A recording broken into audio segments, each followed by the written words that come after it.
Hey Ramon, Hey, Timea, let's talk gender equality.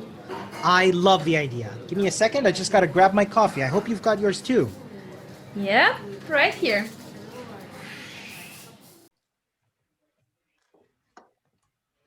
Okay, welcome everybody. Thank you so much for tuning in to another episode of Gender Equality Over Coffee.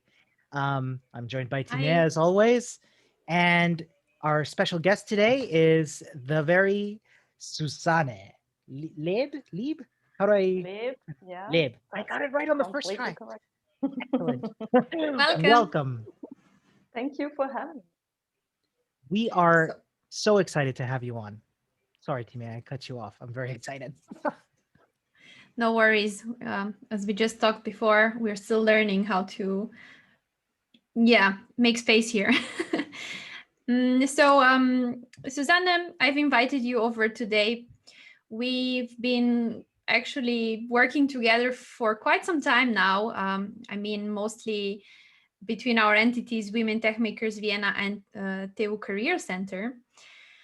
But today I want to give the opportunity to our community to get to know the people that drives the partnership and creates the great events on the TU Career Center side. So I invite you to tell us a little bit about yourself. If you have pronouns, preferred name, what are your pronouns? A bit of, three things, random things about you. Okay. Well, yeah, first of all, thank you for having me. I think that's a great idea. I think you're doing really great. I just mentioned that already. Yeah, I've been trying ever since to cooperate with you, Timea, and with the Women Tech Makers. My name is Susanne, and yeah, there have been different nicknames floating around, but actually I prefer Susanne, to be honest. I mean, yeah, let's say within our family, nicknaming is very popular. So one popular nickname I have at the moment is Saisani, because when my daughter started to learn English, she just took the German words and tried to pronounce them in an English way. So now it's Saisani within our So family. cute. But yeah, I actually prefer Susanne like when we speak. Okay, I Mm, promise I will not write emails to you with your nickname from now on. It's okay. you can use Sisania, but for example, like Susie, the very common thing I used to have like in my early years, I don't like that too much. Yeah. Um, we'll speak, I guess, about all I do work-wise, job-wise later on. So three random things about me. Mhm. Well, yeah, one thing I am thinking of is like we're speaking, I think, quite a lot about sharing these days, like car sharing for sustainability reasons and stuff like that. So we do have a dog that we share with our neighbors. Oh, tell Yeah, us more. tell us more. So yeah, like I think almost every child, our daughter as well, started the conversation like 2 years ago, like I want to have a pet, please, please, please, I want to have a dog, I want to have a pet. And we always tried to cut up the discussion by saying, well, you know that we both work, we cannot take care of a dog, that would not be fair. And then just by coincidence, we started a conversation with our neighbors, and she was like, oh, I always wanted to have a dog, and I'm always at home during the day because I'm a musician. And we were like, okay, well, then let's think about the idea. Hmm. We started going to animal shelters, speaking with the experts there. And they said, yeah, I mean, why not? If it's the right dog, that might be a good idea. So, yeah, like 2 years ago, we started to have a dog that we, I think, equally share like 50-50%, and it works out perfectly well. I can only recommend this concept to everybody. I have so many questions, if I may ask. Yeah. First, I'd love to know the dog's name, if I may. Oh yeah, you may. It's Livy, and the long version is Livica because she's Croatian. Yeah. So Oh, no, Livy. Yeah. how? Thank you. How does it work that the dog does that Levy doesn't somehow like trick you or your neighbors into feeding them multiple times? Oh, she would if she can. Yeah, yeah, yeah, yeah. Whenever she could, she will do that. But I mean, we have the advantage that we can communicate very well. So yeah, knowing her, we have a very good distribution of all our duties. And I think, I mean, it will depend on the dog, I guess, but she was a dog picked up on the street. So she's pretty flexible and just very happy having people taking care of her. So yeah, it's really worked out perfectly well from the very first moment. I can only Amazing. say that. This Mhm. is really nice. And I think Ramon and I have a personal reason why we ask you more about it, because we are both dog lovers. I also Okay, I recently got, see. well, a year ago, I got my first dog. So, Okay, yeah, that makes sense. Yeah, no, I mean, and we never regret it, especially for our daughter as well, and especially Mhm. during the pandemic situation. Yes. This dog gives her so much stability, so much support. Yeah, for us, it was just a great idea doing it and I'm not thinking too much about it and just trying it. super excited that it works. Maybe you can inspire other people to take in dogs, especially in this pandemic time. Yeah, I think so. I mean, of course, there are things to take into account, and it will not work with every dog. But the Mhm. way it works for us, it just has advantages. Like, for example, our dog is almost never alone. Yeah, she's almost all the time with someone. So, Mhm. so there is several advantages to it. I mean, you will see when we continue speaking that I'm a great fan of sharing, because I especially, or additionally, I'm a fan of job sharing as well, as one Oh, possible idea, especially for part-time solutions. But yeah, we'll can speak about that let's later jump on. into it. Go Okay, let's ahead. jump into it. Okay. That's No a Well, yeah. great problem. segue. So speaking about sharing, yeah. So when I did master a couple of years ago, an additional one, I was thinking about, so what's it's specifically the topic that I'm interested, right? Because I Mhm. wanted to take a topic that affects me personally. So I'm a woman. I'm a woman in part time. I really chose or took this decision consciously. I wanted to work in part time, but of course, anyhow, I want to have a career or a job with responsibility. And what happens with part time? We all know that part time positions often don't offer the responsibility or the same career opportunities like they do in full time, because of course full time often includes over hours. We all know that. So the idea was born that I wanted to have a closer look at this concept, job sharing, and I did my thesis about job sharing in management positions. So what I did was I was doing interviews with two groups. The first group were HR managers that didn't have the concept within their company, asking them for the reason they don't have it, what their ideas or prejudices might be about it, and then interviewing persons that were in or are in management positions living the job sharing model. May I interrupt? The Mm-hmm. interview partners, were they in Austria? Mm-hmm. With Yeah, they Austrian? were. Okay. Yeah, and it was not too easy to find free job sharing packages in the beginning, because it's not that promoted um, that much in media. But then, yeah, I was lucky to find some really interesting women. In this case, it was were only women doing the job sharing model, and I was pretty excited by the results and by what they told me. It seems to be a very, very successful model if it fits within the corporate culture, and if it is wanted by the management board, by the decision-making position. That's like one decisive success factor. One could say that you need to have the management board on board that really wants to live different models to really make that possible or accessible within your company. Sorry. Just so we can get a do you have maybe a like a definition of job sharing that we could share with our listeners so that they could catch up? Mm-hmm. I mean, there were different definitions, but let's say it's a concept where you, as let's say, for example, two persons hold the responsibility for one department. But then the most common model is to divide the different parts of the department into the two persons, for example, and mostly it's two persons, and mostly time-wise, they divide themselves, for example, to a Monday to Wednesday model and a Wednesday to Friday model, where they have one common day, one day together in the office, and the other days are separated. There's other models that are possible, but that's like the most common one that is being lived out there. Yeah. It is amazing that we're talking about this because I actually myself, since January, started my first ever job share There for you go. yeah for Mhm. CodeC, an American startup where myself and my colleague Jessica, we share the role, we job share the role of developer relations. So how does So it work? well, we've been moving it around here and there, trying out different things, seeing what works. What you mentioned about having Monday, Wednesday, and Wednesday to Friday with the shared Wednesday has been working, is what we did at first, having 2.5 days, 2.5 work days per week for each of us.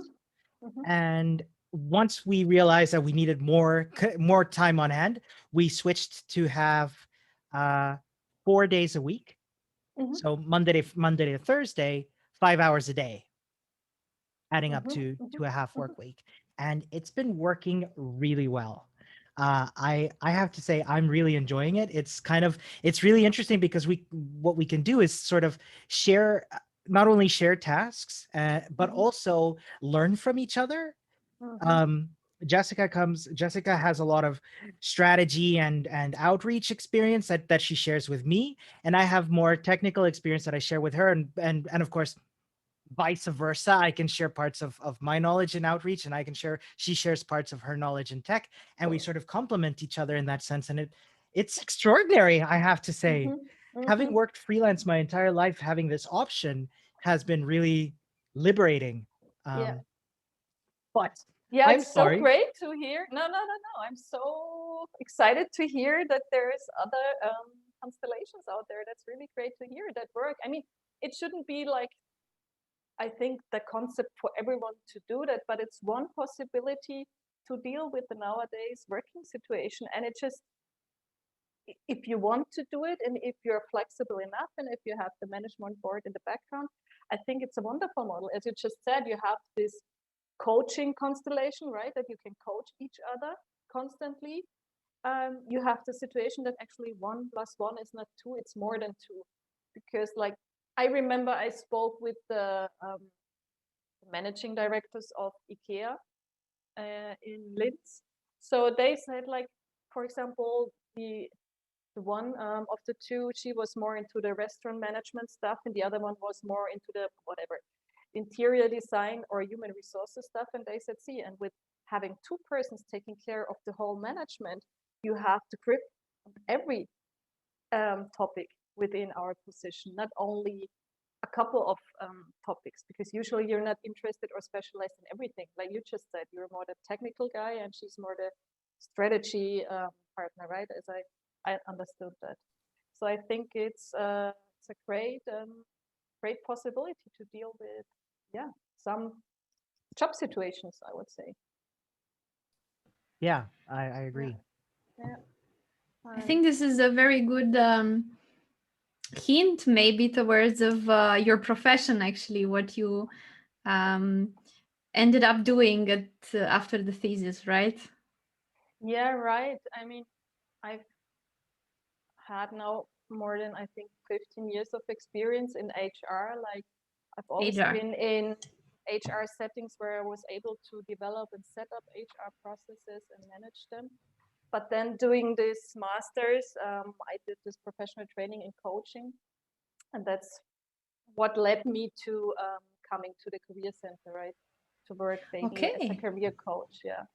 So True, like because all these. now, first and foremost, you're a career coach for the people that come to the center, but you also Exactly. work with companies, basically, probably, if I understood correctly, kind of complementing their HR processes and helping them develop them. Yeah, right. Yeah, one could say that like that. Like the 2EU Career Center is like the connecting part between the students and the Mm-hmm. job market. So having or facing the student side, we are like coaching them, offering trainings, offering job fairs, offering different kind of events. And then when it comes to speaking to the companies, we are asking them, so you are interested in graduates from STEM fields of studies. What's your employer branding strategy? What's your talent management strategy? And how can we come together? We have all these kinds of possibilities. Mm-hmm. Which one works best with your internal strategy? And then we have those, for example, the classic job fair, where we have companies taking part and inviting students to meet with companies with or at the job fair. That's like describes it very briefly what we do, right? I would like to go into, I think the project that you got started last year, Voice of Diversity. Mm-hmm. I think this is maybe also very interesting to our listeners. So, how come it came to the topic of diversity? And what are the uh, projects that you offer? Mm-hmm. See, I mean, we have like our basic events like the job fair because we know that's what companies want to do and we know that's a good offer for students to orientate themselves for future employers. But then additionally, we always see ourselves being responsible to put topics on display that are relevant for like society in a working context. And when speaking about diversity, I mean, look at all the web pages out there. Every single company will somehow has diversity implemented within their strategy, right? So they all say it's very important for them to encourage women, people from different nationalities and whatsoever is relevant within diversity. But then speaking to the students, we very often heard like, you know, I'm a woman and I just applied for this civil engineering job and I knew immediately within the interview that they will reject me just because I'm a woman. Of course, they didn't say that, but I felt it. Or someone else said like, I knew that, or for example, me and my colleagues went to the job fair, we approached company XYZ, and they constantly spoke to my colleague who was obviously European and me, obviously by the outlook being, I don't know, from some Arabic country, they didn't really talk to me. Yeah, so there's a gap between what companies would like to represent and offer and what student experience. So we thought it would be a really great idea to take these very often unconscious bias as a topic and put them in this event format. And I think I really love the idea because, I mean, speaking about biases, there's like conscious prejudices. Okay, we can work on them. Because of course, companies know there's prejudices, they can have trainings to raise awareness and everything, but then there's unconscious bias. And that happens to all of us. And of course, that happens in recruiting as well, that we perceive these different kind of information like gender, name, nationality, religion, he, she looks like me or is similar to me or is the opposite. There's this halo effect. There are so many biases out there and they mostly run unconsciously. So recruiting decisions are very often made upon these unconscious biases. What we now did is we developed this project where we have a recruiting event and we have it supported together with the Institute of Technology and Science at the TU. So they really do the research and the scientific work. And what came out is a recruiting event where in the first step, you only speak with the companies without giving your name, without the company knowing your gender, your nationality, so nothing, just the facts, right? Your field of study, your experience, that's it. That's what companies know from you. By now, it's like some kind of chat. So company representatives and students get to know each other through a chat function. And then, Is this, sorry, I need to, You moved into chat because of the COVID situation and moving online? No, because I think that was because that was the most objective way of doing it, because we Oh. were thinking of having like some curtain between us, having the voice made not recognizable anymore, but then we ended up working together with this research support to end up doing the chat as being the most or the best solution for us. Because of Very voices, right? interested. Yeah. Very And interesting. yeah, I mean, what happened through the first event was, for example, that one recruited and said, well, through the first phase of the chat recruiting, he was very sure that this, for example, would be a man. And then when getting to know each other, he was like really surprised seeing a woman. And that was a big aha effect for him, of course. And that does something with us, yeah. And I think that's the important work that we have to do, like to put these things on display, because very often we don't want to be discriminating, but we just are unconsciously. So that's one important thing to do.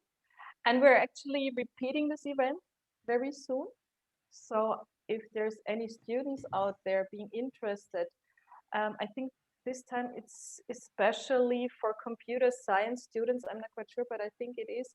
So if there's any students out there being interested in doing this experiment, I think the easiest way would be to go on our webpage, tucareer.com, for the further details. There's a deadline for registration, I think next week.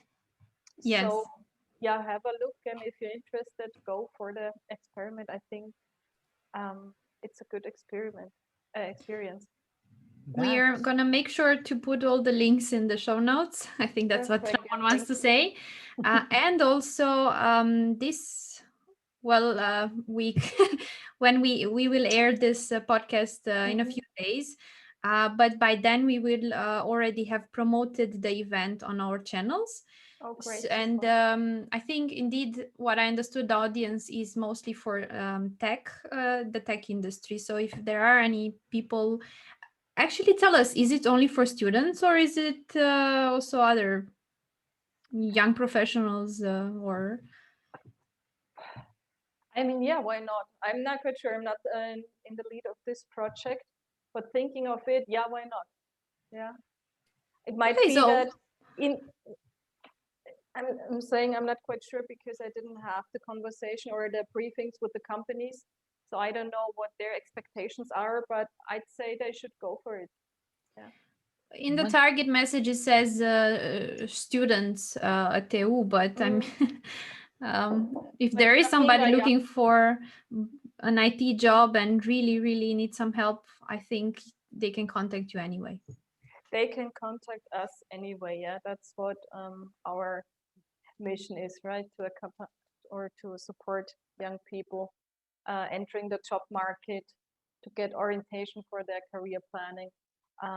That's what we do, and that's what we really like to do, and that's what we can do. So, yeah. That's amazing. Thank you so much for promoting this. One question that I have on behalf of our listeners is, do I need to, is this a German only speaking event or is it also in English? This event is in English as well. Yeah. Cool. But that's a good question, because I know that, for example, organizing other events like workshops, we are very often facing this kind of problem. Yeah. So diversity sometimes ends here. Yeah. That having companies taking part in some events, when the representatives come to these events, they're like being surprised. Also, we brief them that they have to maybe switch to English from time to time. Yeah. So that's the first obstacle, yeah, when speaking about diversity very often. Absolutely. Yeah. Absolutely. And I think this is something that we're seeing a lot in areas that are trying to increase inclusivity by doing things like you said, this double blind approach of like having just a chat box. I think that's fantastic. One thing that this reminds me of steps that other institutions are trying to enact, for example, conferences like software conferences, what they'll do is, and we I think we've done this a few times at Women Tech Makers as well, is to remove all identifiable data from from a speaker. So all we get is the title of the talk, the description of the talk, and then we vote on which ones we like according to that. And I think this helps, like you say, not completely remove, because it's impossible to remove these unconscious biases, but to mitigate them. Yeah, and to make them conscious and to Yeah, be able to reflect upon them. Because if totally. you don't know that you're having them and then that you make decisions upon them, you cannot change anything. But if you realize that you just had some kind of unconscious bias, you can adapt, yeah, and reflect upon it. I think that's really, really important. Mm-hmm. Absolutely. I mean, that happens to me as well. Like, I don't know. I didn't used to be like the biggest fan of gendering language, like having all the differentiations between female and male pronunciation. But then when I realized, when speaking of, I don't know, some certain professions, like I was speaking about whatever, Polizisten. And in my mind, I realized I was only thinking about male Polizisten. And that's the point when I started to really use differentiated language, because it does something to you. And for example, here comes the thing with my daughter. I realized at a very, very early age that she always, when we like were having a conversation, for example, and we were speaking about, let's say, Feuerwehrmann, and she was like automatically saying, oder Feuerwehrfrau. And I was like, yeah, that's good. I mean, I don't know, it will be interesting to see if this changes during time, or if that's something that is already coming natural in this new generation. I don't know. It will be interesting to see and to follow this development. Absolutely. Just to make sure that I got this in English as well. German's not my first language, I'll admit. So what you were saying was talking about a fireman, and you were saying, and your daughter was following up with you and fire or firewoman. Is that Yeah, correct? sorry. Yeah, yeah. No Exactly. problem. Just making Mhm, sure I capture that. And mhm, that's something we're seeing a lot of recently. And in fact, Timea and I have a bit of a book club going on with this podcast. We're reading mhm, the book Invisible Women by Carolyn Criado Perez. mhm, mhm, And there a lot of these data points are being brought up about how much better, for example, on job ads, if you put a stock photo, say for a science, like say you're still looking for a scientist, and you put up a picture of a man on the mhm, job ad, then your number of people who identify as women applying comes way down. mhm, And conversely, if you put a picture of a woman, then it almost 10 times itself. mhm, mhm, It's and these, like you said, are these unconscious biases that I think, by having these conversations, by exposing our children to, for example, having your daughter already be questioning these things and being exposed to us, also mhm. reflects back on us. Even though we try to be as Exactly. inclusive as possible, all these things that we learned as children, and reflected in our language, like you said, the fact that when you think of like these subtle changes, like police officer from policeman, Mhm. they make a difference. Of course, yeah. But yeah, as you just said, it depends on your own socialization as well, because that's the moments when you realize, also I really try to be really reflective upon it. Very often I'm not. Yeah. So it's a really long process coming along with this. Yeah. And I think I agree 100%. I think the best thing we can do as people is, when confronted by our own follies in our thinking, do we double down and say, no, this is the way I learned it, I'm going to keep it this way? Or Mm-hmm. do we reflect and say, I've been wrong, I'm going to Mm-hmm. move forward from this line of thinking and try to be more inclusive? And this is why, for example, doing this podcast has been so enlightening for Tima and myself, because we've been confronted with concepts that we're not familiar with, that, as we've mentioned in past episodes, make us uncomfortable. Mm-hmm. And Mm-hmm. we just acknowledge that discomfort. Fighting it is not something we can do, but by acknowledging it and reflecting on it, that's how we learn and we grow as human beings. I Yeah, and think that's such a much, excuse me, um, that's such a much better concept than always being in the fighting modus, right? Like yeah. that's my position and I'm against, I'm in favor of, but acknowledging that there's differences, acknowledging that we might Yes. have made mistakes in the past and then to reflect upon it, that's the way to go for changes. Yeah. Sorry, Yes, Tilea. no problem. I was recalling that yesterday evening I was in a meetup, the monthly meetup from FemChat. And this is a group of engaged, great people over at VU that also invite to different conversations from a research perspective on different topics. And it just happened that last night the conversation was about inclusive language. Mm-hmm.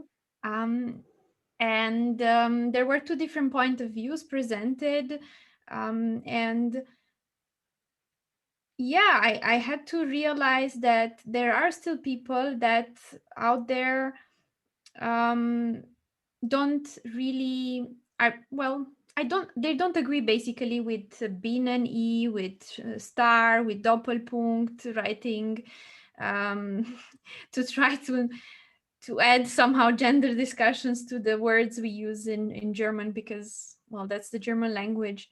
Or people, this was a quote from the presentation that was like, is this even still German as a language? Is it still correct, you know? So people that really have really down to earth concerns also when it comes to these points. And then also there was a point about the fact that some for example, women don't want to be um, highlighted, Mm-hmm. actually, that I'm a female CEO. No, I'm a CEO. Please don't make me fempreneur and I don't know what other fem, whatever kind of words in front. So there's in the society a sort of like a movement up and down that goes with this fight against it somehow. I found it very interesting to put a bigger perspective on what's going on. Um, so every individual basically kind of has their own opinion, and I think I'm gonna throw mine in the pot. Go uh, ahead. and and I think it has to do for me a lot with the unconscious bias, Mm. because if we don't use the star or the doppelpunkt, the semicolon, to in our writing, or we don't stop to say police woman, uh, because of our unconscious bias, it can be that in a few days, weeks, year, month, we discriminate automatically and we don't even realize, right? This is actually what it is about. Mhm. Okay, so we are at least on the Yeah, no, same page. we're on the same page with that. I mean, I can understand both parties. Yeah, I see the disadvantages with being that sensitive about language and the layout obstacles it brings along. For example, uh, but yeah, I think it's about the discussion. You can have different opinions, but having a discussion, you put topics on display once again, and then you can push things forward. Yeah. And as long I understand a female CEO that doesn't want to be promoted as female CEO, I fully understand that she's a CEO because she's got all the experience and competence. I completely understand, but I think we're in a process, and as long as we are not as many women in decision-making positions having the power as much as men do, this is just a vehicle or a means of pointing out to this problem, to this situation. And having like an equal 50-50 situation, I think there shouldn't be any female or male CEO pointing out anymore, at least. Yeah, because it's about being authentic, an individual person having the individual competences for this position that you're having. Yeah. I am reminded in our conversation of this line of T-shirts that was really trendy in the conference scene, software conference scene before we had to stay home for a little while, and When that was that? is in the before time. Um, Okay. I'm reminded of a T-shirt line that I really liked, which was fitted and cut line of T-shirts, right? That say the fitted one said programmer, uh, and the what was the other one called? The fitted and straight cut of T-shirts, Mhm, right? mhm. And the straight one said male programmer, Super, yeah. and just to sort of like challenge this internal bias we have of when we think of software engineers and female software engineers, as you said. Mhm, And I think having this pushback is going to, I think having this, as Timea called it, an up and down, an ebb and flow of how language evolves. And I think the thing that people don't realize is that language does evolve. 20 years ago, the concept of googling something didn't exist. Is that fair to say? right. I forget how old I am, but yeah, No, a long time it ago, did, but yeah, like, a bit further back. yeah. In my head, 10 years ago, it's still 1990. Um, anyway, I see what you and mean. and language does evolve, and like this ebb and flow, this pushback. Like I think it was 1 or 2 years ago that the Academy of French Language was considering eliminating gendered uh, language from from the language itself, and that didn't pan out. But I think the fact that this conversation was had does have to say something for where things could head. And I think being receptive, being open, like we're having here, an open discussion about what we think is works for us, doesn't work for us, is the only way to make it work. And the solution we come up with today is probably not going to be the best solution in 5 or 7 or 10 years. I Yeah, think absolutely. yeah, Mhm, mhm, mm. Yeah, and I think it's not about finding the solution. It's about having accessibility for everyone. And that's the point, right? I'm so not in favor of women being like la la la and men being like la la la. It's like everyone should be able or allowed to be authentic and be him or herself. But we always tend to speak about women should be like this. How can we offer women more possibilities to not work as much part-time as they do now? How can we do it? No, a woman should be able to decide whether she wants to work part-time, whether she doesn't want to work at all because now she's having children and wants to be with them, or if she wants to return to full-time position after 1 week after giving birth. But she should have all the possibilities to decide. And we don't have these possibilities, right? And that's a problem. There's so many possibilities out there, so many, like, might be job sharing, might be something else. I think that's the main challenges that we are facing in nowadays working world still. I completely agree. It's about having the option that Right. needs to happen. And then we see how does the result look like? Binary, Doppelpunkt, whatever. Yeah, It's whatever, having the how you option. define yourself, that's up to you. But as long as we don't have this equivalent situation, I think we will always need to discuss, need to fight, need to position ourselves, need to um, be in conversations like this. If we had like a 50-50 at least situation, I think all these problems would be solved by themselves. That's my ideal idea of thinking of it like this. Yeah. yeah. One thing I see a lot going around is this concept not of not so much having a high priority on equality, but rather on equity, while equality is still on the horizon. And I think that's something to bear in mind, that giving folks the opportunity to be authentic, have an authentic life that works for them, is going to be the challenge moving forward that we need to address.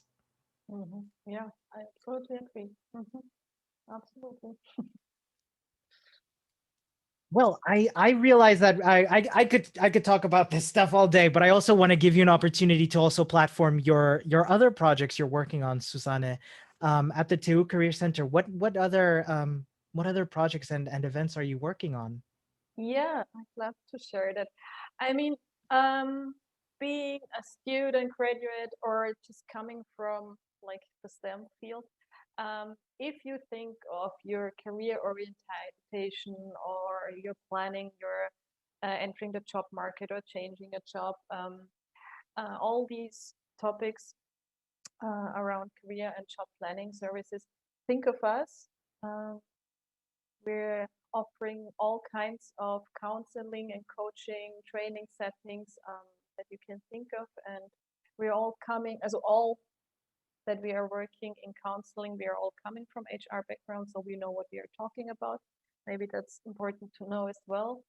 And besides those counseling and training possibilities, we do offer a lot of events throughout the year. So, I mean, follow us on Facebook or wherever, Instagram, I don't know where we are online at which channel, but or just go to tucareer.com and see which events are coming up. And just don't hesitate to contact us, because if we cannot help, we can't help. But usually, if you have some questions regarding job and career planning, we can help very well, and we like to assist or support young people finding their way into their ideal career. I want to ask you one point about maybe related, not related to project events. Mm-hmm. Since you finished your master thesis on job sharing, do you see a change in the industry on picking this up more? Is there any change towards it or away from it? No, I partially see a change, and I think that has very much to do with the so-called war of talents out there, right?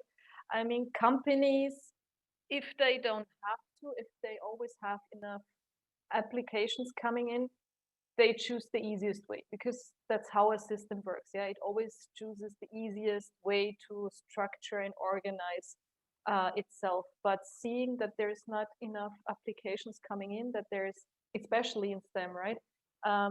People are so much wanted from that field. So companies really need to adapt.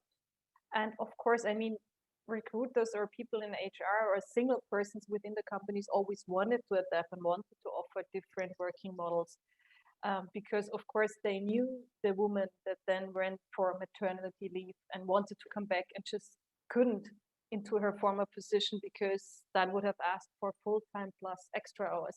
So there's single persons that always wanted to support and encourage these kinds of models, but now the company itself is really forced to adapt, because if they don't do so, they won't find the applicants they need. So I think there will be change, and there is change, but yeah, it's still challenging. Even if a company has a real great diversity strategy implemented, when you speak to the recruiter and then he or she says like, well, you know, yeah, that all sounds very good with diversity, but I know that I cannot place a team member within this team that only speaks English. It will not work. Or I know that placing a woman within this team, it will not work.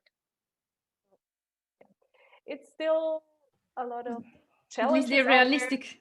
there, but there's things changing as well. I think so, yeah, quite a lot.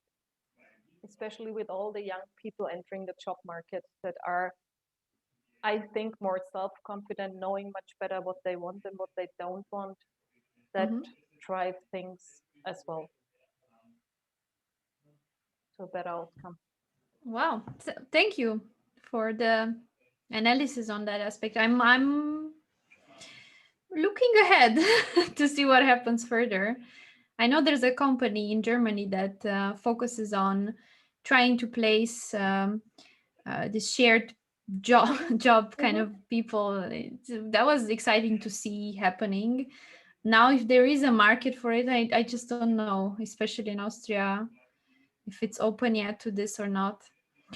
Yeah, I mean, some of them are, and there were even conservative companies that were having installed, or that they installed this model, and like the common bottom line was like, if there was one decision making person in the background that really wanted it, that really wanted to enable that model, it was introduced and it worked.